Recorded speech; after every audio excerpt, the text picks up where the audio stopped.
여러분 성도들이 교회 생활하면서 끊을 수 없는 관계 두 가지 있죠. 신앙생활하면서 두 가지 끊을 수 없는 관계. 우리 지난 시간에 나누었죠. 교회와의 관계. 교회와의 관계. 그리고 두 번째는 뭐냐면 목회자와의 관계. 정말 뗄래야 뗄 수 없는 불가분의 관계라고 생각이 듭니다. 그를 통해서 신앙의 지도를 받아요. 축복 기도를 받습니다. 목사가 손을 올리고 기도하는 것이 이게 아무것도 아닌 것 같지만 손을 올리고 기도할 때 여러분들의 삶 속에서 승리가 찾아와요. 이 승리가 오거든요. 저는 항상 이 제 손이 약해지지 않도록 늘 기도를 합니다. 제 손이 약해지지 않도록. 제가 점심 먹으러 내려갔더니 우리 공로 목사님 사모님께서 저한테 그러시는 거예요. 병원 다녀오신 보고를 해주시는 거예요. 목사님 경과가 너무 좋으시다는 거예요. 지금 현재. 그러면서 마지막에 그러시는 거예요. 목사님 기도해 주셔서 감사합니다. 이렇게 말씀하시는 거였죠. 정말 진리인 것 같아요. 누군가 우리가 신앙생활하면서 버티는 건 하나님께서, 예수님께서 하나님 보좌 우편에서 우리를 위해서 기도하고 계시기 때문입니다. 예수님께서 하나님 보좌 우편에서 우리를 위해서 계속 기도하고 계세요. 간구하고 계세요.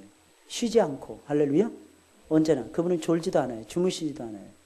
아까 3부 예배 때 조는 얘기해드렸죠. 조는 것도 은혜롭게 졸라고 말씀드렸어요. 어떻게 조는 게 은혜롭게 존다고요? 두 가지 가르쳐드렸잖아요. 아멘 아멘 하면서 고개를 앞뒤로 끄덕끄덕 해야 된다는 거예요. 옆으로 왔다 갔다 하시면 안 되고 노멘하면 안 되고 아멘 소리 안 들리면 안 되고. 그죠? 우리 경배 형제 아멘 소리 오랜만에 들어본 것 같습니다. 그동안에 졸고 있었거든요, 저 친구가. 그거 기억하셔야 됩니다. 여러분, 축복 기도를 받고 사명을 받기 때문에 그래요. 그럼에도 불구하고 어떤 사람들은 이 관계에 대해서 잘 몰라서 상처를 받습니다. 또 하나님의 징계를 받는 모습을 보게 되는데 잘못된 것입니다. 그 관계를 바로 알고 하나님께 복을 받는 관계를 만들어 가셔야 돼요. 이루어 가셔야 돼요. 제가 신앙생활하면서 청년 때였는데 그때 평신도였어요. 제일 힘든 게 뭐냐? 담임 목사님과의 관계였어요. 이 부목사님들과의 관계까지는 그래도 괜찮게 유지가 될 수 있는데 담임 목사님은 괜히 어려운 거예요. 무서운 거예요. 그 무서우신 서건태 목사님도 무섭지 않았는데 우리 목사님은 무서운 거예요. 우리 목사님. 참 신기하더라고요. 근데 저만 그런 줄 알았는데 다른 분들 다 물어봤더니 다 그랬더라고요. 그래서 우리는 그런 얘기까지 했어요. 부목사로 있을 때 목사님 전화가 딱 오면 자다가 벌떡 일어나서 전화가 자다가 벌떡 일어나서 예 목사님 이렇게 된다는 거예요. 근데 신기한 건 담임 사역을 20년 이상 했는데도 일어나서 목사님 전화 오면 긴장이 돼가지고 예 목사님 그런답니다. 근데 그분은 이제 71살이 되셨어요. 그래서 올해 은퇴십니다. 사실 따지고. 그런데 이상하게 부담스럽고 무섭더라는 거예요. 그때 깨달은 것이 있어요. 담임 목사님하고 관계를 바르게 해야 되겠다는 거예요. 여러분들. 굉장히 중요합니다. 여러분들. 저처럼 이렇게 선하고 그죠? 인자해 보이고 온유해 보이고 겸손해 보이는 목사하고는 진짜 교제하기 편하죠. 그죠? 고맙습니다. 반대로 이야기를 해드린 건데 반대로 이야기를 해드린 건데 그렇게 생각해 주시는 분이 계시다는 게 진짜 감사하네요.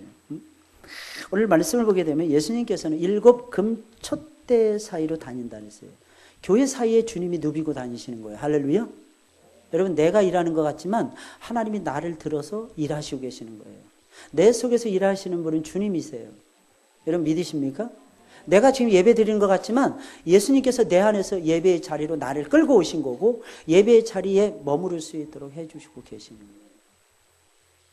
거예요. 7 금촛대 사이를 그분이 다니시고 오른손에 딱 보니까 7 별이 있는 거예요. 7 별을 딱 붙잡고 일하시는 거예요. 7 별은 하나님의 사자, 여호와의 사자, 하나님의 종들을 얘기하는 거예요. 오늘날로 말하면 목회자입니다. 하나님은 어떻게 일하시느냐? 일꾼을 세워서 일하십니다. 하나님은 직접 일하시지 않아요. 자연계에는 자연계의 법칙이죠. 근데 그 자연을 다스릴 수 있도록 위임해 주셨어요. 누구에게? 하나님의 형상을 닮은 우리들에게. 이게 하나님의 방법이에요. 그래서 많은 사람들은 하나님이 없다라고 함부로 이야기합니다. 근데 하나님은 안 계신 게 아니에요. 하나님은 계셔요. 다만 우리에게 맡겨주셨을 뿐입니다. 그리고 하나님은 지키고 계세요. 여호와는 너를 지키시는 자라. 할렐루야. 낮에 해가 상치 못하게 하시고 밤에 달이 해치 못하게 하시니라. 이제부터 너의 출입을 영원부터 영원까지 내가 지키시리라. 이게 하나님 말씀이잖아요.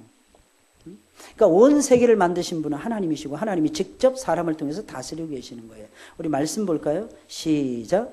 이러므로 우리가 그리스도를 대신하여 사신이 되어 하나님이 우리로 너희를 권면하신 것 같이 그리스도를 대신하여 간구하느니 너희는 하나님과 화목하라. 우리는 누구를 얘기할까요? 바울과 그의 제자들을 얘기하는 거예요.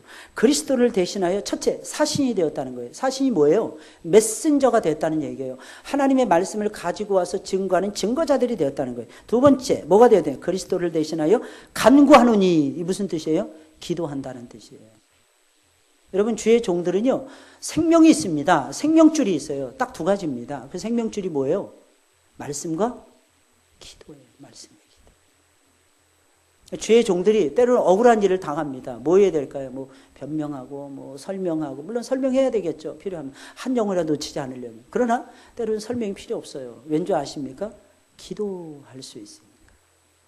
여러분들도 마찬가지예요. 인생을 살아가면서 억울한 일, 피 맺힌, 한 맺힌 이런 일들이 분명히 있을 거예요. 그래서 마음의 상처가 치유가 안 돼요.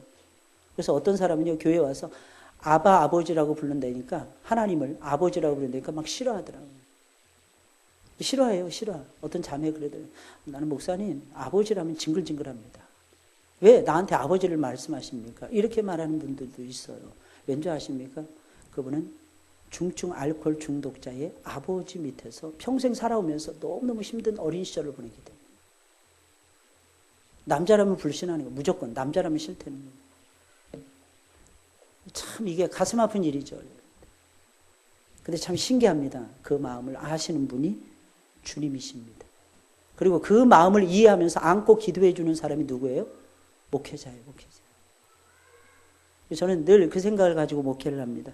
제가 여러분들에게 잘 못 가르칠 수도 있어요. 제가 여러분들을 탁월한 리더십을 가지고 이끌어가지 못할 수도 있어요. 그래서 저는 딱 한 가지는 늘 하려고 애를 씁니다. 이게 뭐냐면 여러분들의 아비가 되기 위해서. 저는 그 아비라는 것은 이게 영적인 아비를 얘기하는 겁니다. 물론 저보다도 연세 많으신 분들도 계십니다. 그러나 제가 아비입니다. 하늘문교회에서는. 왠지 아십니까? 그건 아주 간단해요. 제가 사실은 여러분들의 영혼을 제일 많이 사랑하는 목회자이기 때문에 그런 겁니다. 아비는요 아무나 되는 게 아니에요. 기능은 떨어질 수 있어요. 아비는. 그러나 마음은 떨어지지 않습니다. 아시죠 여러분? 제가 얼마 전에 신학 포럼을 갔다가 그 자리에 우리 권사님 한 분이 앉아 계셨어요. 근데 다른 권사님들이 줄줄이 쭉 앉아 있었어요. 근데 우리 권사님만 따로 앉아 계셨어요. 제가 이렇게 지나가다가 뭘 이렇게 간식 먹었냐 그러면서 얘기하면서 나는 똑같이 봤다고 생각을 했어요. 그런데 다른 권사님들이 그러시네요. 다른 전도사님들이. 목사님 역시 하늘문교회 성도들만 쳐다보시네요. 이러더라고요 저한테. 아니 나 아닌데 그렇지 않았는데. 근데 나도 모르는 사이에 눈길이 우리 성도들에게 우리 식구들에게 가는 거예요. 수백 명 수천 명이 모여도요 부모는 자기 새끼를 알아봅니다. 참 신기해요. 그죠? 우리는 양떼들이잖아요. 그죠? 우리는 다 양 같아서 그릇 행하는데 각기 제 길로 가는데 주님은 우리 아비가 되셔서 우리를 알아보시는 거예요. 이런 목자. 이제 꿈이에요. 소망이에요. 그리고 시간이 갈수록 여러분들과 저와의 관계가 깊어지기를 원합니다. 때로는 오해도 있고 사람 사는 거기 때문에 목사님 내 마음 몰라줘. 그럴 수도 있고 또 저도 마음속에 저 집사는 왜 열심히 안 할까? 서운할 때도 있고 이게 살다 보면 다 그런 것들이 다 교차해요. 그런데 신기한 게 있습니다. 시간이 갈수록 좋아지고 시간이 갈수록 깊어지고 시간이 갈수록 그리워져야 됩니다. 그게 사는 거 아닐까요? 할렐루야. 사람을 통해서 일한다는 거예요. 요한복음 13장 시작. 내가 진실로 진실로 너희에게 이르노니 나의 보낸 자를 영접하는 자는 나를 영접하는 것이요 나를 영접하는 자는 나를 보내신 이를 영접하는 것이니라. 이 말이 무슨 말인지 알겠죠? 그죠? 참 재미난 말씀이에요. 나의 보낸 자를 영접하는 자는 나를 영접한다는 거예요. 내 심부름하는 사람은 곧 나라는 뜻이에요. 그리고 나를 영접하는 자는 나를 보내신 하나님을 영접하는 것이라는 뜻이에요. 그러니까 예수님을 영접하면 여러분들의 마음속에 누가 들어와 계세요? 하나님. 에이, 또 똑같이 그렇게 대답하면 안 되죠. 차원이 좀 높이잖아요, 여러분들. 여러분들이 예수님을 구주로 영접했어요. 여러분들 마음속에 누가 들어오신다고요? 하나님이 들어오십니다. 이게 너무 놀랍지 않습니까? 여러분들이 저희를 영접했어요. 제가 들려드리는 말씀을 하나님의 말씀으로 받았어요. 여러분들은 무엇을 받은 것입니까? 하나님의 말씀을 받은 거예요. 왜? 하나님이 저를 세우셨기 때문에. 그러지 않으면 제가 하늘문교회 못 왔을 것입니다. 그죠? 딴 교회 가 있거나 어디선가 제가 누군가를 가르치고 있겠죠.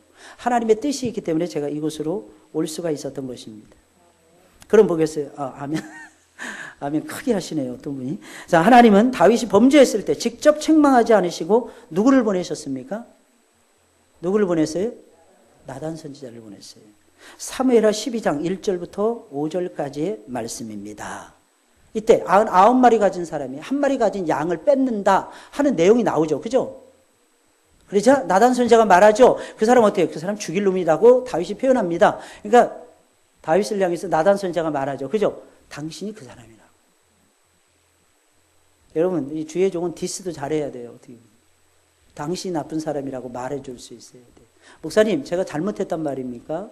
어떤 분은 간혹가다 저한테 그렇게 물어요. 예, 맞습니다. 웃으면서 그럴 때가 있어요. 맞습니다. 성도님이 잘못하신 거예요. 목사님, 그럼 서운한데, 예, 어쩔 수 없습니다. 그래도 성도님이 잘못하신 겁니다. 그러니까 성도님이 마음을 바꾸세요. 자, 두 번째입니다. 하나님은 고넬료의 가정에 직접 복음을 전파하지 않으셨어요. 누구를 보내서 전파하셨어요? 베드로를. 사도행전 10장입니다. 여러분, 사도행전 9장까지는요, 예루살렘과 유다 사마리아 교회까지의 이야기예요. 근데 이것이, 그래서 사마리아는 그래도 유대인의 피가 흘리잖아요. 반쪽알이잖아요. 그죠? 혈통적으로 따져봤을 때. 그래서 사마리아까지 복음을 증거되는 것은 무리가 없었어요. 근데 그 다음이 문제가 됐어요. 왜냐하면 그때 당시에 유대인들은 이방인들을 개처럼 취급을 했기 때문입니다. 근데 그들이 교회를 이뤘다는 얘기예요. 그들이 예수님을 믿기 시작했다는 얘기예요. 근데 이것을 다리를 건너가는데 하나님은 누구를 통해서 다리를 건너게 하시느냐? 바로 사도 베드로를 통해서 다리를 건너가게 하십니다. 왜 그랬을까요? 예수님의 수제자가 사도 바울이 아니라 사도 베드로였기 때문입니다. 이방인의 사도로는 누굴 세웠어요? 사도행전 9장에 보면은 사도 바울을 세웠어요. 그러면 우리 생각에는 바울이 훨씬 더 오늘날로 말하면 영어도 유창하게 잘하고 이방인의 관습을 너무 잘 알고 유대인의 전통에 대해서 확실하게 알고 성경에서 달통한 사람이 사도 바울이란 말이에요. 그러면 바울을 통해서 증거되기를 바라야지 이게 정상이 아닐까? 우리는 그렇게 생각하는데 아닙니다. 그건 틀린 생각이에요. 왜냐하면 예수님의 수제자 중에 수제자는 베드로였고 누가 뭐라고 해도 확실한 유대인이면서 가장 확실한 사도이면서 가장 확실한 그리스도인은 사도 베드로였습니다.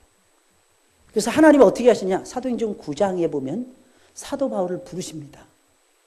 그런데 신기해요. 바울을 통해서 복음이 이방인의 그리스도를 불렀다라고 말씀만 해놓으시고 그 이방인을 전도하는 일에는 바울을 나중에 쓰고 이방인의 전도에 물꼬를 트게 만드는 것은 베드로를 씁니다. 왜 그랬을까요? 유대인이 가지고 있었던 신앙의 전통이 무시되지 않고 이방인에게로 그대로 흘러가게 하시는 하나님의 탁월한 섭리가 그 속에 담겨져 있었던 겁니다. 그래서 어떤 일이 되어질 때 여러분들 그 일이 왜 저 사람이 할까? 왜 저 사람이 대통령이 될까? 왜 저 사람이 필요했을까? 우리는 몰라요. 우리는 다 모릅니다. 그런데 하나님은 아십니다. 그래서 하나님 세워주십니다. 여러분 우리나라 보니까 뭐 독재자가 얼마나 많았습니까? 박정희 대통령, 전두환 대통령, 노태우 다 독재자들이었어요. 근데 참 신기합니다. 그때 우리나라가 경제적으로 연착륙을 해요. 특히 노태우 대통령 시절에 북방 외교의 문이 열려서 중국과 러시아와 수교를 맺습니다.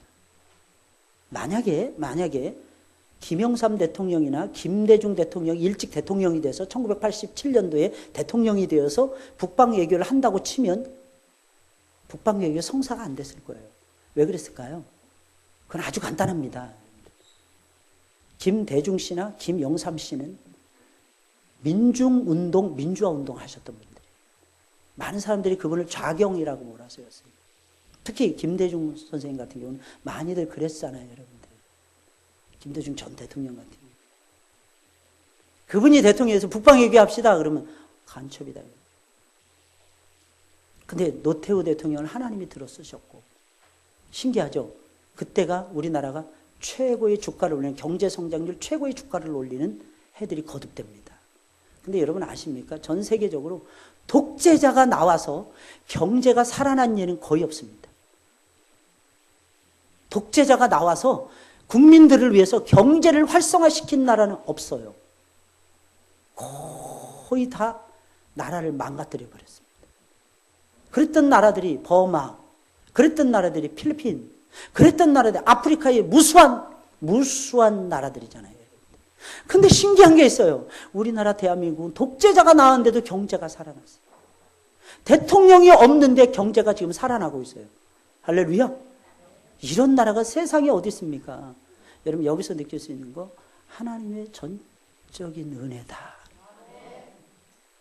정말 전적인 하나님의 은혜다. 누가 그러더라고요. 될 사람이 누구냐 이걸 따진다고. 제가 봤을 때 될 사람이 안 보이더라고요. 각자 알아서 판단하시기 바랍니다. 하나님은 누구로 하여금 백성을 위해서 복을 받게 하셨습니까? 제사장들과 레위 사람들. 이 사람들은 뭐 하는 사람들이에요? 이 사람 말씀을 맡은 사람들이었어요. 역대하 30장 27절에 잘 들어보세요. 그때 제사장들과 레위 사람들이 일어나서 백성을 위하여 축복하였으니. 이야, 일어났는데 뭐 했느냐? 서로 치고받고 싸운 게 아니라 백성을 위해서 축복했어요. 그 소리가 들으신 바 되고, 야, 하나님이 위에서 들으시는 거예요. 그 기도가 여호와의 거룩한 처소 하늘에 상달하였더라. 그 기도가 제사장들이 일어나서, 레위인들이 일어나서, 여러분들도 마찬가지. 여러분들이 일어나서 기도하기 시작하면 그 기도가 하늘에 상달이 되는 거고, 죽어가는 영혼들이 살아나게 되는 것이고, 그냥 살아나는 게 아니에요. 내버려두면 살아날 게 어디 있습니까? 그래서 진화론은 잘못된 거예요, 여러분들. 진화론의 핵심이 무엇입니까? 내버려두면 진화한다는 거예요. 내버려두면. 시간만 지나가면 진화한다는 것입니다. 택도 없는 소리들 하지 마세요. 안 바뀝니다. 안 바뀌어요, 여러분들. 하나님이 빛의 효과, 물과 여러 가지의 어떤 것들을 조성해 주셔야만이 생명체가 만들어질 수가 있는 거예요. 근데 그 조건은요, 1000만분의 1, 100만분의 1, 몇십억분의 1? 거의 불가능해요. 확률적으로 거의 제로입니다. 무엇을 의미합니까? 하나님의 창조가 아니고선 설명이 안 된다는 뜻입니다. 근데 여러분 말씀드렸잖아요. 여러분 새 사람은 내 인생을 새롭게 창조하는 사람이라고 지난 시간에. 내 인생의 가치관을 새로 창조하고 내 인생의 사고방식을 새로 창조하시라니까 여러분들. 여러분들의 영혼이 재창조를 받았으면 삶도 재창조를 하시라니까 여러분들. 그러면 어떻게 됩니까? 제사장이 되셔야죠. 만인 제사장이잖아요, 여러분들. 지금은 그리스도 예수를 믿는 모든 자들은 예수님의 이름으로 주님 앞에 나와서 마음껏 기도하고 마음껏 찬송하고 마음껏 주의를 할 수 있다니까 여러분들. 그리고 여러분들이 복을 못 받을 것 같으면 다른 사람에 의해서 축복해 주세요. 그러면 그 축복이 여러분들에게 반드시 떨어지고야 말 것입니다. 하나님이 이스라엘 백성들을 직접 인도하지 않으시고, 네 번째입니다. 누구를 보내셨습니까? 누구를 보내서 인도했어요? 모세. 이제 내가 너를 바로에게 보내어 너로 내 백성 이스라엘 자손을 애굽에서 인도하여 내게 하리라. 무슨 말이겠습니까? 하나님이 일꾼들을 세우셔서 당신의 백성들을 탈출하게 하십니다. 당신의 백성들을 인도하게 하십니다. 만나와 메추라기를 매일 매 순간마다 떨어뜨려요. 여러분 믿으십니까? 믿으십니까 정말? 매일 매 순간마다 만나와 메추라기를 떨어뜨려 주시고 있다니까요. 하나님만 바라보고, 아까 찬양할 때 나오더만 시선을 하나님께 고정시키고 하나님만 쳐다보세요. 그리고 기도하시고 찬송하시고 하나님 손에 맡겨버리세요. 혹시 통증이 계속됩니까? 아픔이 계속됩니까? 여러분들 상처가 가실 날이 없습니까? 여러분들 그것마저도 하나님 손에다가 내려놓으세요. 그리고 이 상처보다 더 큰 축복을 나에게 주세요. 내가 이 통증을 이길 수 있도록 하나님, 우리 선주영 집사님 제가 신방 가서 해드렸던 말씀이 그거였어요. 우리 집사님이 고통을 느끼는 것 이상으로 하나님이 주신 영적 즐거움을 체험하세요. 영적 즐거움. 그러면 잊어버릴 수 있잖아요. 저도 그랬거든요. 저도 통증이 6개월 동안 계속되는데 미치겠더라고요, 진짜. 저는 이 아픈 게 최고의 통증인 줄 알았어요. 근데 다리가 부러져가지고 6개월을 지나가는데요. 이 다리가 썩어져가고 그걸 괴사라 그러더라고요. 무혈괴사. 왜 무혈괴사인 줄 아십니까? 이게 고관절 바로 밑에 뼈가 부러지니까 여러분들 이게 뼈 중간이 딱 부러지면요 피가 왔다 갔다 하면서 뼈가 다시 붙는 거예요. 근데 이게 바로 밑에 고관절 바로 밑에 뼈가 부러지니까 위에서 내려가는 게 없는 거예요. 밑에서는 치고 못 올라오는 거예요. 근데 제 주치의가 저한테 그러는 거예요. 걸으라고. 아니 아파 죽겠는데 어떻게 걸어? 근데 걸으라는 거예요. 한국에 와서 또 물어보니까 걸으라는 거예요. 정형외과 전문 의사가 저한테 좋은 얘기를 걸으세요. 일단 목사님 6개월을 참았으니까 걸어보세요. 그리고 나서 안 되면 수술하자고요. 근데 하나님이 피를 통하게 해주시더라. 여러분 이게 성령의 역사가 아니고 뭐라고 설명할 수 있습니까? 그런데 여러분들의 삶 속에도 동일한 은혜, 동일한 역사가 지금도 계속되고 있다. 좀 믿으세요, 여러분들. 신앙은요, 믿음의 세계예요. 주님이 세우신 종들은 무엇을 위해 세움을 받았습니까? 말씀 볼까요? 에베소서 4장 시작. 그가 혹은 사도로, 혹은 선지자로, 혹은 복음 전하는 자로, 혹은 목사와 교사를 주셨으니 이는 성도를 온전케 하며 봉사의 일을 하게 하며 그리스도의 몸을 세우려. 아멘. 뭐예요? 성도를 위해서. 제가 존재하는 건 여러분들 때문입니다. 바울은 이렇게 고백을 합니다. 나와 아볼로는 아무것도 아니다. 나와 아볼로가 세움을 받은 것은 너희 때문이다. 나는 너희의 것이다. 자기의 소속을 분명히 합니다. 나는 너희의 것이다. 제가 어디를 가든지 저는 하늘문교회를 대표하는 목사입니다. 어디를 가든지. 그래서 저는 어디를 가든지 마이크 딱 잡으면 저는 하늘문교회 담임하는 임광채 목사입니다. 저는 그걸 항상 소개해요. 그냥 저 임광채 목사입니다. 뭐 의장 저 할 말 있습니다. 저 임광채 목사입니다. 저 그래 본 적 없어요. 마이크 딱 잡으면 저는 하늘문교회를 담임하는 임광채 목사입니다. 왜냐하면 제 소속은 하늘문교회 성도들에게 있기 때문입니다. 이게 굉장히 중요해요. 호세아 12장이에요. 시작. 여호와께서는 선지자로 이스라엘을 애굽에서 인도하여 내시며 선지자로 저를 보호하셨거늘. 에스겔 3장 17절 시작. 인자야 내가 너는 내 입의 말을 듣고 나를 대신하여 그들을 깨우치리라.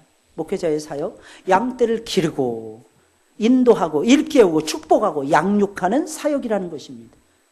이것을 위해서 하나님께서 목회자들을 세워놓으신 거예요. 그래서 교회는요 2가지 산이 막 세워져 가야 돼요. 첫째 산은 뭐냐면 전도입니다. 영혼 구원이죠. 두 번째 산은 뭘까요? 양육입니다. 끊임없이 하나님 말씀으로 도전을 해줘야 돼요. 끊임없이 성령을 의지해서 계속해서 목회자가 하나님 말씀 선포해야 돼요. 왜? 그래야만이 그 말씀으로 성도들의 영혼이 살아나기 때문입니다. 어떤 때는 말씀이 막 들려와요. 근데 어떤 때는 말씀이 안 들려옵니다. 그때 엎드리셔야 돼요. 빨리빨리 엎드리셔야 돼요. 그러면 하나님께서 빠르게 역사하십니다. 자, 3번째입니다. 주의 종들과 함께 일하시는 하나님이세요. 우리 성도들이 꼭 알아야 되는 것이 있어요. 무엇입니까? 하나님은 주의 종들과 함께 역사하고 계신다. 누구와 함께 역사하신다고요? 주의 종들과. 이것만 기억하시면 돼요. 물론 그것은 주님이 쓰시는 종들에 한해서 한정이 됩니다. 그 이유는 일반 사람은 하나님의 일, 곧 위에서 언급되어진 하나님의 일을 할 수가 없잖아요, 여러분들. 그러므로 주님께서 그 손으로 붙잡아 주시고 함께 역사하시는 것입니다. 한 말씀 볼까요? 마가복음 16장 시작. 제자들이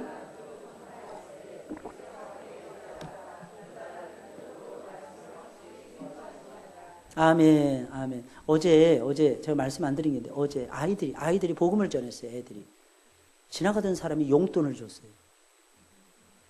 지나가는 사람이 애들한테 용돈 줬대요. 애들 용돈 벌었어요. 저는 늘 생각하는데 주의 일만 열심히 해도 돈다발이 떨어지는 것 같아요. 할렐루야.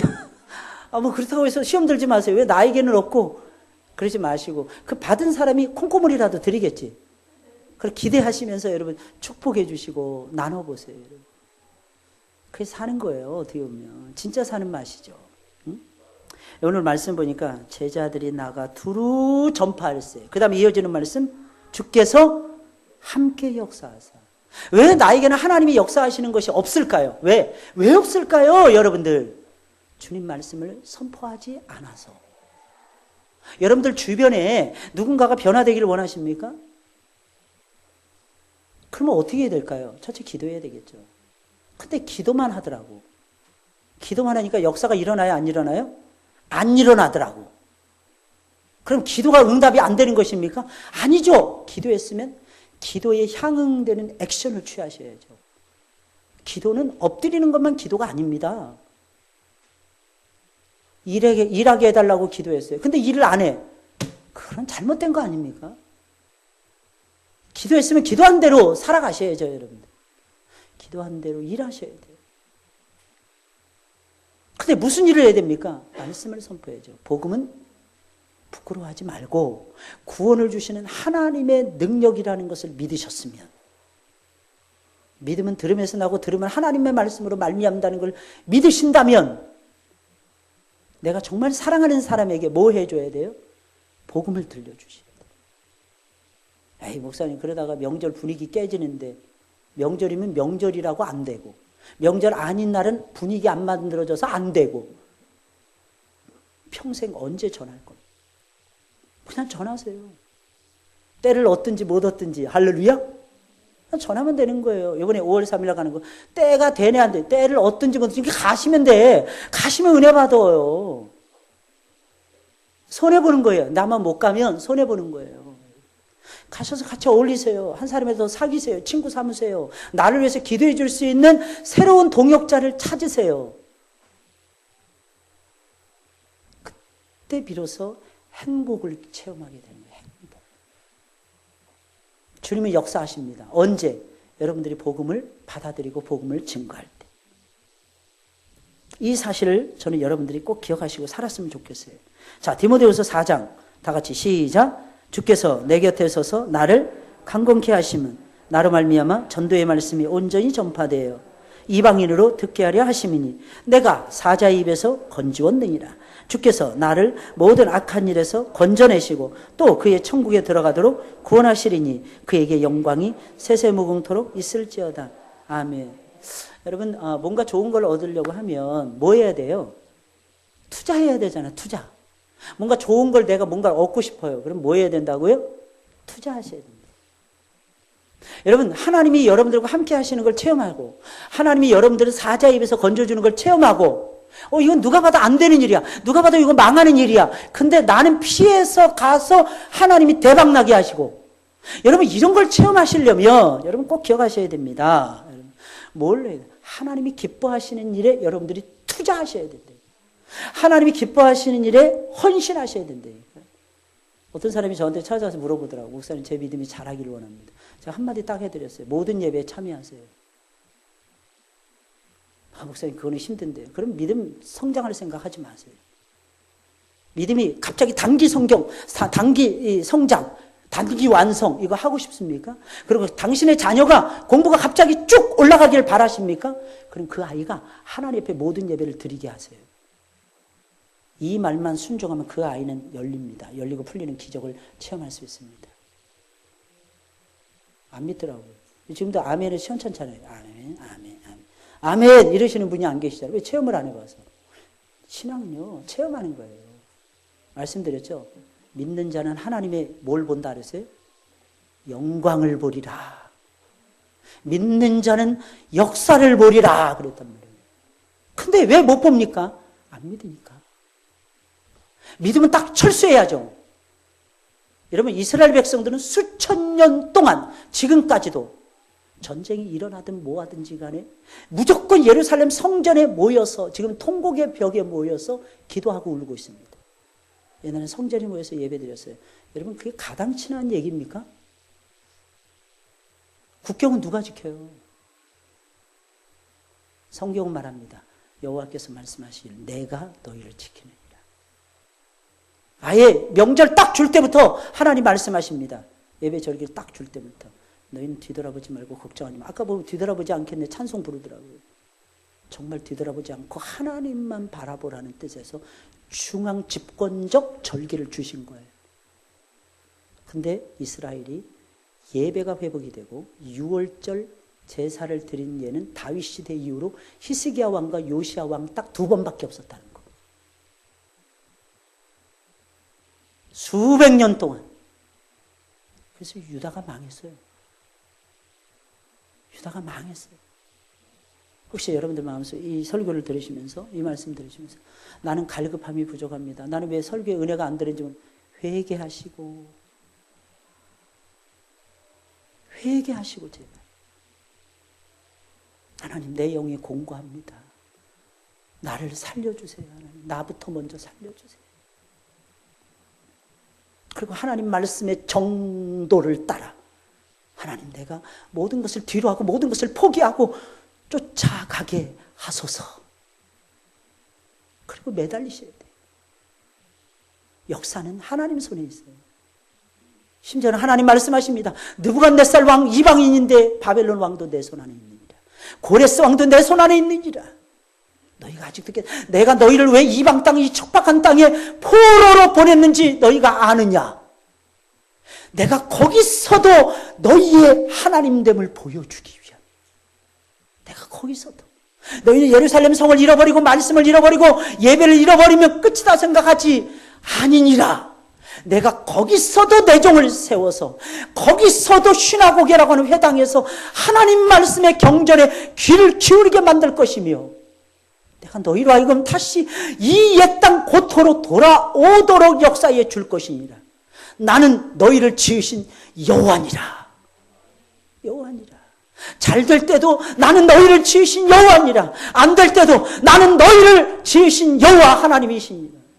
근데 이스라엘이 이걸 깨닫지 못합니다. 예배 드릴 때 불안하십니까? 뭐가 그렇게 불안하십니까? 아버지 품에 있는데. 내일 먹고 살 게 걱정이 되십니까? 기도하세요. 찬송 부르세요. 내일 일은 난 몰라요. 하루하루 살아요. 불행이나 요행함도 내 뜻대로 못해요. 하나님이 열어주시는 거예요. 하나님 딱 붙잡고 있는 거예요. 그 주의 종을 바라보는 마음이었어요. 여러분, 예, 유대인들의 마음이었어요. 다윗 보세요. 늘 말씀드려요. 사울 옆에는 누가 있었어요? 사무엘이라는 대선지자가 있었어요. 여러분. 근데 사울은 폭삭해버렸습니다. 다윗 곁에는 누가 있었어요? 아주 허접한 선지자들이 진을 치고 있었어요. 나단 선지자 뭐 한 게 있어요, 여러분? 갓 선지자 뭐 한 게 있습니까? 사랑하는 여러분들. 그런데 다윗은요, 그들의 말에 귀를 기울입니다. 왜? 하나님이 세운 사자라는 하나님이세요.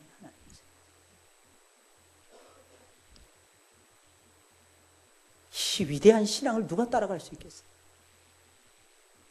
이스라엘은 지금도 3000년 전 사람이에요. 다윗이. 다윗의 왕국의 회복을 놓고 지금도 울고 있어요. 우리도 마찬가지 아닙니까? 새하늘과 새 땅을 바라보면서 그리스도 예수의 거룩한 왕국, 거기에 우리의 모든 것이 다 가 있어야 됩니다. 주께서 내 곁에서 나를 강건케 하십니다. 바울이 고백하는 거예요. 마지막 끝물이에요. 이거 유언이에요.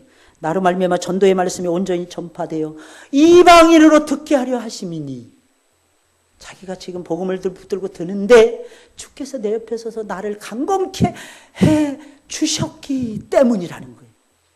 저가 심지어는 사자 입에서 나를 건지셨느니라. 주의 종들과의 관계에서 우리가 해야 될 일은 무엇입니까? 우리 히브리서 13장 17절 시작. 너희를 인도하는 자에게 순종하고 복종하라.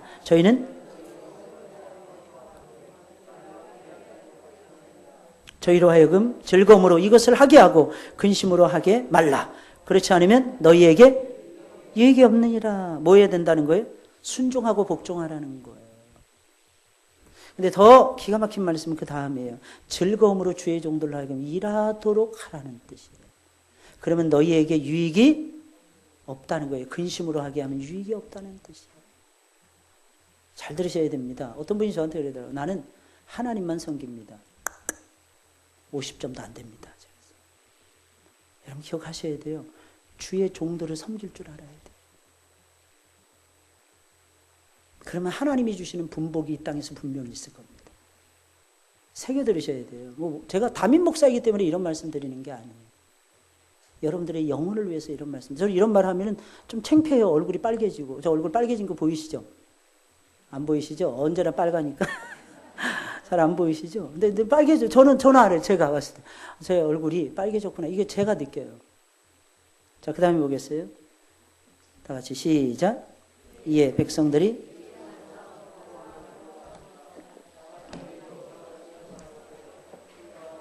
예루살렘 거민들아 내 말을 들을지어다. 너희는 너희 하나님 여호와를 신뢰하라. 그리하면 경고히 서리라. 그 선지자를 신뢰하라. 그리하면 형통하리라. 우리 형통하기를 원하잖아요. 뭐 해야 된다는 거예요?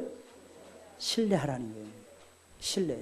여러분들이 저를 신뢰해 주셔야 제가 일을 마음껏 합니다. 네? 이거 기억하셔야 돼요. 자, 그 다음 말씀 시작.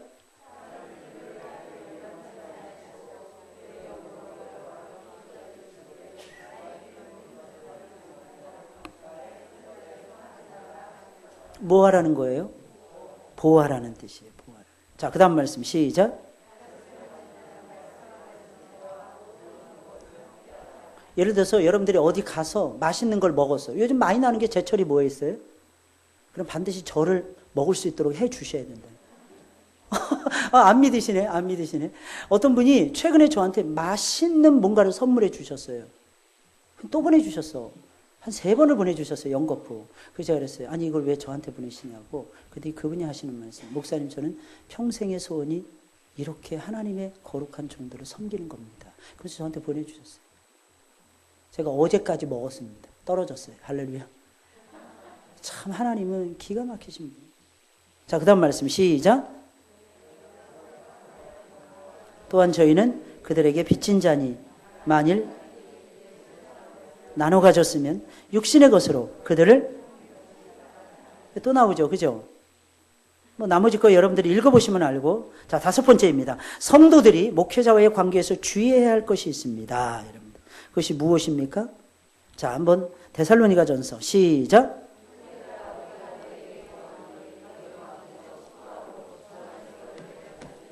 권하는 자들을 너희가 알고 저희 역사로 말미암아 사랑 안에서 너희끼리 여보세요. 사랑 안에서 뭐 하라 그랬어요? 사랑 안에서 뭐 하라 그랬어요? 가장 귀히 여기라. 여러분들 가장 귀히 여기고 계십니까? 아, 저를 위해서가 아니라니까. 여러분들의 영혼을 위해서 드리는 말씀이에요. 목사님, 저한테는 가장 귀하면 내 와이프입니다. 아, 누가 몰라? 내 남편입니다. 누가 몰라요? 그러나 영적인 세계에 들어갔을 때는 달라져야 돼요.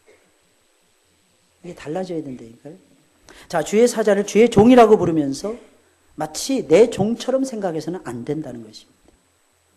이 관계에서 주의해야 돼요. 주의 종이라고 하면 주의 사자라고 봐야 돼요. 그냥 목사님 이렇게 부르면 맞습니다. 특히 뭐 여러분들이 기도하실 때 팁으로 드리는 거예요.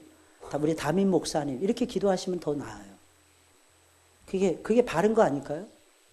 어떤 사람은 이름까지 막 부르시더라고. 제 이름까지. 제발 그런 거 좀 삼가하시면 좋을 거예요. 우리나라 전통에는 좀 달라요. 자, 그 다음 보겠어요. 목회자들을 비난하거나 배후에서 낮추지 말아야 됩니다. 업신여기거나 무시하지 말라는 거예요. 왜 그럴까요? 내가 무시하는 자에게는 어떠한 은혜도 받을 수가 없잖아요. 그렇지 않나요? 내가 목사님을 무시해. 그럼 무슨 은혜를 받겠습니까? 예배 드려도 은혜 못 받아요. 여러분. 목회자를 그저 친구나 인간적으로만 생각해서도 안 됩니다. 사람이면은 틀림이 없어요. 그러나 그가 가진 직분은 하나님이 주신 직분이에요. 하나님은 그 직분을 소중하게 여기십니다. 그러니 목회자를 하나님의 사람으로 인식해야 돼요. 특별히 4번째예요. 목회자와 뭐 하지 말라 그랬어요? 다툼을 일으키지 말라 그랬어요. 여러분 이걸 제일 잘했던 사람이 누구냐? 다윗이었어요. 사무엘상 26장에 있는 말씀을 보면 이 내용이 나오고 있습니다. 다윗은 왜 사울을 해치지 않았는가? 2번씩이나 해칠 기회가 있었죠. 기름 부음 받은 하나님의 종이라고 생각했기 때문입니다. 다윗은 이 같은 상황에서 어떻게 했습니까? 사울이 자기를 죽이려고 막 쫓아와요. 그런 상황에서 다윗은 뭐 했습니까? 기도했어요. 기도. 여러분들도 기도하시길 바랍니다. 시편 109편에 보니까 다윗이 이렇게 기도합니다. 나는 사랑하나 저희는 도리어 나를 대적하니 나는 기도할 뿐이라. 그러니까 누군가 자기를 죽이려고 막 쫓아오는 거야. 그때 다윗이 가졌던 자세는 뭐냐면 기도의 자세를 가졌어요. 그리고 나중에는 어떻게 합니까? 피합니다. 피해버려요. 다윗은 그 원수를 누구에게 맡겼습니까? 하나님의 손에 맡겼어요. 하나님의 손에. 다윗은 하나님의 질서를 알았던 것이고 하나님의 편에 서서 살았던 사람이에요. 그 결과 다윗은 복을 받았던 것이고 사울은 마침내 심판을 받은 것입니다. 여러분 우리 교회 생활하면서 다윗처럼 처신하면 얼마나 좋을까요? 그죠? 다윗처럼 여러분들 처신해 보시기 바랍니다. 자, 두 번째 보겠어요. 다음에 말씀들을 읽고 모세를 대적한 자들의 결말이 어떠했는지 한번 정리해 보도록 하겠습니다. 먼저 민수기 12장 1절이에요. 시작. 모세가 구스 여자를 취하였더니 구스 여자를 취하였으므로 미리암과 아론이 모세를 비방하니라. 참 이게 슬픈 얘기인데 모세가 아마 와이프가 십보라가 일찍 죽었던 모양이에요. 광야에서 죽었던 모양이에요. 그래서 두 번째 부인으로 구스 여자를 취한 거예요. 근데 이건 학자에 따라서 조금씩 견해가 좀 두 갈래로 나눠집니다. 모세가 잘못했다? 아니면 모세가 잘못하지 않았다. 모세가 잘못했다. 왜 잘못했느냐? 이방 여인을 아내로 취했기 때문에 잘못했다. 그래서 미리암과 아론이 모세를 향해서 손가락질을 하면서 욕을 했다. 그래서 이건 합당하다. 어떻게 보면 합당한 것이다. 이렇게 보는 사람들이 있고 또 한 부류의 사람들은 모세가 잘못한 것이 아니다. 그리고 또 한 부류는 뭐냐면 이 모세를 향해서 이렇게 말하는 것도 모세가 비록 잘못했다 할지라도 그래서는 안 된다. 왜냐하면 모세의 권위는 하나님이 주신 거니까 우리는 거기에 대해서 왈가왈부해서는 안 된다. 이렇게 해석하는 분들이 계십니다. 근데 두 번째 해석이 있어요. 두 번째 해석은 뭐냐? 원래 하나님께서는 가나안 땅에 들어가는 이야기를 많이 들려주셨어요. 가나안 족속. 가나안 땅에 들어가면 가나안 여인과 결혼하지 말라. 직접적으로 하나님이 언급하셨어요. 근데 다른 이방 여인하고 결혼하는 부분에 대해서는 직접적으로 언급하신 내용이 거의 없습니다. 물론 느헤미야에 보면 느헤미야가 나중에 개혁을 일으키면서 결혼했는데도 헤어지라고까지 말을 합니다. 그래서 굉장히 독하게 나가요. 근데 이방인들하고 결혼한 것이었어요. 그건 왜 그랬느냐 하면 그들이 이방인의 상태를 유지하고 있었기 때문입니다. 무슨 말인지 이해하시겠죠? 다시 말씀드리면 여기 구스 여자는 이방인이에요? 이스라엘 사람이에요? 헷갈리기 시작하죠. 이방인이에요? 구스 여자라면 이디오피아 여인이에요? 흑인이에요? 그러면 이 여인은 이방인이에요? 이스라엘인이에요? 혈통적으로는 이방인이고, 그죠? 근데 여러분 잘 들으셔야 돼요. 유대인들은 혈통적으로 유대인이 되는 게 아니에요. 여호와 종교로 귀의하면 유대인이 됩니다. 만약 그렇다면 여러분 예를 들어 보겠어요? 여러분 살몬이라는 사람이 있어요. 살몬. 보아스의 아버지입니다. 살몬이 기생 라합하고 결혼했어요. 기생 라합은 이방인이죠. 진짜 이방인이었어요. 그런데 기생 라합을 취해서 보아스를 낳았어요. 보아스는 모압 여인 룻을 아내로 취해서 오벳을 낳았어요. 오벳이 이새를 낳고 이새가 다윗이 낳았어요. 여러분 잘 들으셔야 됩니다. 혈통적으로 만약에 살몬이 잘못되고 이방 여인하고 무조건 결혼하는 것이 금지되어 있었다면 이 결혼한 자체가 잘못된 거고 그 속에서는 다윗이 탄생하면 안 되는 일이었어요. 근데 하나님은 허락해 주셨고 탄생하게 했어요. 왠지 아십니까? 기생 라합은 이미 이스라엘 백성들이 광야를 지나갈 때 상천하지에 하나님을 믿기 시작했어요. 그 여인은 가나안 여인이 아니라 이스라엘 여인으로 바뀌어져 있었던 거예요. 그래서 자기의 친족들이나 자기의 동족까지도 배신하면서 정탐꾼을 두 명의 정탐꾼을 살려서 보내줬던 거예요. 영적인 차원에서 먼저 생각했던 영적. 그럼 이 구스 여인은 그런 측면에서 봤을 땐 이방인입니까? 이스라엘 여인입니까? 이스라엘 여인이었어요. 아마 이 여인은 흑인이었기 때문에 하얀 이스라엘 사람들이 좋아했겠어요? 싫어했겠어요? 그래서 모세가 거두었을 가능성이 높을까요? 적을까요? 높습니다. 그럼 모세는 잘못했을까요? 안 했을까요? 잘못한 것도 아니에요. 그런데 잘 들으셔야 됩니다. 여기서 봤을 때 대부분의 유대인들이 이제 막 초짜의 신앙인들이니까 여기에 시험이 들 가능성은 있어요? 없어요? 있죠. 있죠. 그래서 하나님이 나중에는 아론과 미리암이 욕했지만 나중에는 어떻게 합니까? 용서해줘요? 용서해주지 않아요? 용서해줍니다. 하나님이 용서해주세요. 이게 참 하나님의 섭리예요, 여러분들. 다시 말씀드리면 그렇다. 그러니까 여기서 생각하면 주의 종이 잘 들으셔야 돼요. 잘했을 때도 내 마음에 안 든다고 욕하면 안 되고, 주의 종이 못해 보일 때도 내 마음에 안 든다고 욕해서 실수했으니까 욕해서는 안 된다는 거예요. 무슨 말씀인지 이해하시겠어요? 그러나 하나님의 사람들은 하나님의 종들은 하나님 앞에서 바르게 가야죠. 그죠? 근데 간혹가다 여러분들이 의견 개진할 때, 아, 목사님 이거는 좀 바꿔주셨으면 좋겠다. 이런 얘기는 하실 수 있는 거죠. 아, 그것까지도 맨날 막는다면 그건 독재자지, 독재자. 그래서 맨날 하는 말이 목사의 권위가 어떻고 맨날 이러면 권위주의죠. 여러분 잘 들으셔야 됩니다. 제가 지금 여러분들에게 가르치는 건 목회자의 권위를 가르쳐 드리는 거지 목회자의 권위주의를 가르쳐 드리는 게 아닙니다. 권위주의라는 건 이거예요. 내가 목사니까 내 말 들어. 저는 그렇게 여러분들에게 가르치는 게 아니에요. 하나님의 말씀이니까 하나님의 말씀을 들으라는 뜻이에요. 그럼 여러분들의 영혼이 어떻게 할 거예요? 기뻐할 거예요. 그럼 마지막입니다. 뭐 해야 될까요? 여러분들 목회자의 뭐가 되라 그랬어요? 동역자. 이게 제일 중요해요. 동역자가 되는. 여러분 앞에 있는 거 다 잊어버리고 요 끝에만 딱 기억하시면 괜찮아요. 나는 우리 목사님의 목회의 동역자로 살고 싶어. 여러분 그렇게 살아가시기 바랍니다. 오늘 우리 한 분이 우리 셀 예배를 드리는데 셀장 모임을 갔는데 셀장 모임 가지면서 어떤 분이 이렇게 고백을 하시더라고요. 우리 요즘에 전도에 불이 붙는 거, 전도에 그리고 영혼들이 자꾸 오고 우리 교회가 또 주의 일을 하고 이렇게 살아나는 이유는 전도하기 때문이라는 거예요. 이미 2달이 지나갔잖아요. 그죠? 벌써 2달 동안 전도했어요.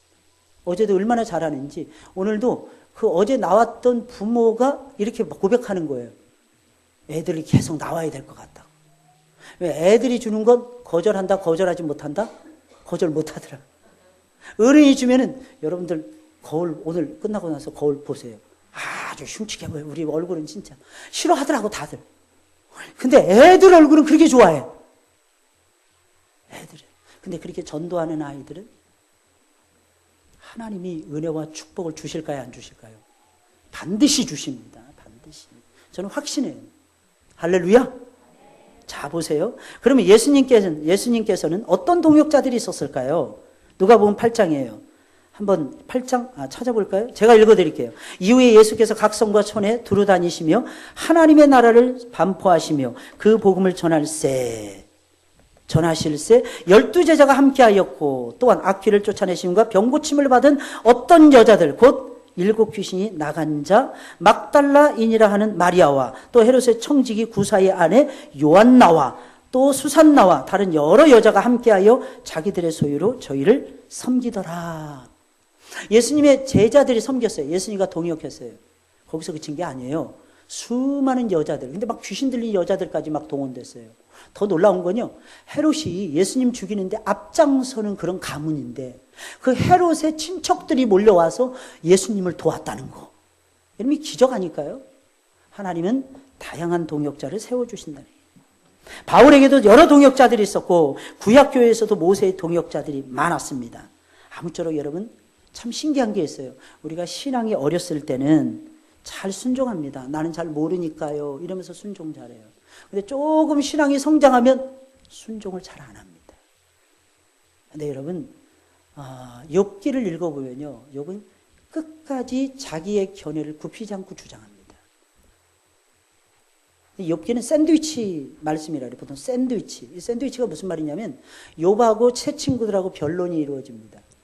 그리고 하나님의 말씀이 떨어지고 그 다음에 변론이 이루어지고 노래하고 하나님께 찬양 드리고 또 그 다음에 또 변론이 이루어지고 근데 마지막 욥기 42장에 보면 누구의 말이 옳았다 그랬어요? 누구의 말이 옳았다 그랬어요? 욥의 말이 옳다 그랬어요. 그럼 욥은 어떻게 했을까요? 욥은 순전한 사람이었어요. 새 친구들은 뭐라 그랬습니까? 인과론에서 모든 걸 해석을 했어요. 그대가 힘든 거 보니까 그대가 하나님 앞에 잘못한 게 많아. 빨리 전능하신 하나님께로 돌아와서 그 하나님께 빌어 살려달라고. 그러면 하나님께서 그대를 용서해 주실 거야. 얼마나 죄가 많았으면은 하루아침에 재산 다 잃어. 하루아침에 10명의 자식이 다 죽어. 하루아침에 그 모든 것을 다 잃고 잿더미 위에서 이상한 병에 걸려서 그 피부병에 걸려가지고 계속 그 기왓장으로 긁는 신세가 돼. 근데 욥은 그 모든 의견을 전부 다 받아들이지 않습니다. 그 점에서는 다윗도 그랬어요.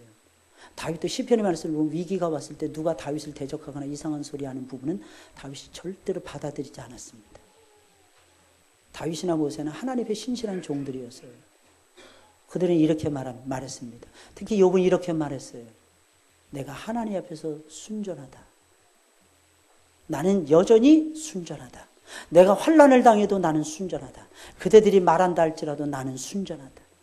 근데 신기한 건 그 똑같은 말을 500년 전에 루터도 했고 칼빈도 했어요. 너무 신기하지 않습니까? 하나님의 말씀에 빛 가운데 들어가게 되면 마음의 양심이 살아나서요. 눈이 딱 떠지면서요. 모든 사람들이 내 편이 안 된다 할지라도 내가 지금 신앙의 반듯한 옳은 길, 순수한 길을 걸어가고 있다는 확신은요. 내려놓을 수가 없는 거예요. 그래서 오히려 더 말을 하는 거예요. 욥은 끝까지 하나님 마지막에 욥의 손을 딱 들어주십니다. 그리고 욥에게 말을 합니다. 그래도 저들을 네가 용서해야 된다. 저들이 너한테 와서 재물을 바치고 그 재물을 가지고 아마 그 돈 가지고 욥이 제기했는지도 몰라. 뭔가 근거는 있어야 될 거 아니겠습니까? 갑자기 하늘에서 말이 떨어지거나 소가 떨어지거나 양떼들이 떨어지는 건 아니잖아요. 욥이 그들을 위해서 회개의 제사를 드립니다. 속죄의 제사. 그러니까 그들의 죄를 하나님이 용서해 주십니다. 왜 그랬을까요? 욥은 순전했기 때문입니다. 저는 여러분들이 신앙이 오래되면 오래돼서 순수해졌으면 좋겠어요. 정말 비둘기처럼 순결해졌으면 좋겠어요. 항상 하나님 앞에 나올 때마다 이렇게 고백하세요. 주님, 내가 아직도 어린아이입니다. 내가 출입하는 것도 모르겠습니다. 나이가 들면 더더욱 멍해지는 게 헷갈립니다, 하나님. 50이 넘어가니까 그 증세를 제가 조금 이해하겠더라고요. 생각이 안 나더라고요. 무슨 말 했지? 이게 생각이 안 날 때가 있어요. 하나님 앞에 어린아이처럼 주님, 나를 불쌍히 여기소서. 내가 죄인의 죄수입니다. 고백. 그러면서 내가 더 우리 목사님의 목회사에게 내가 큰 동역자가 되고 싶습니다. 그러면 하나님이 그 중직을 들어서 안 쓰겠습니까? 안 쓰겠습니까? 하나님은 위대하신 분이세요. 제가 고민을 했어요. 5월 30일 날 목사님들 야유회를 갑니다. 사모님들 개척교회가 한 60% 이상 돼요. 선물을 해드리고 싶은데 10,000원 이하짜리는 제 눈에 안 차는 거예요. 하나님, 우리 목사님, 사모님들에게 오랜만에 좋은 선물 드리고 싶은데. 그래서 제가 어디 뭘 사려고 전화를 드렸어요. 근데 그 집사님이 그렇게 말씀하시는 거였어요. 목사님, 그거 제가 기증하겠습니다. 아니, 돈 주고 산다니까요. 아니요, 목사님. 제가 기증하고 싶어요. 시가로 따지면 한 150만 원? 쉬운 게 아니에요. 저는 그럴 때마다 감사해요. 하나님 나로 하여금 이 심부름하게 해주셔서 정말 감사합니다. 자꾸 축복이 나와요. 축복 기도가 자꾸 나와요. 잊혀지지가 않아요. 저는 우리 성도님들이 저한테 뭐 하나 선물해 주시잖아요. 저는 받을 때마다 죄송하고 미안해요. 하나님, 내가 무슨 죄인인데 이런 선물을 다 받습니까? 잊혀지지가 않아요. 누가 무슨 선물 하나 주면. 오해하지 마세요. 우리 목사님. 그 작은 거예요. 여러분 기억하셔야 돼요. 그 작은 게 마음이잖아요. 마음. 그렇지 않나요? 어제도 어떤 분이 저한테 그러는 거예요. 목사님, 어느 교회에서 의자하고 테이블 이게 나왔는데 식당에서 쓰는 건데 너무 좋다는 거예요. 그걸 그 저녁에 가서 실어다가 개척교회 어느 교회에서 달라고 하니까 실어다 주는 거예요. 그래서 제가 그랬어요. 너무 죄송하다고. 네, 미안하다고. 그랬더니 그분이 그러시는 거예요.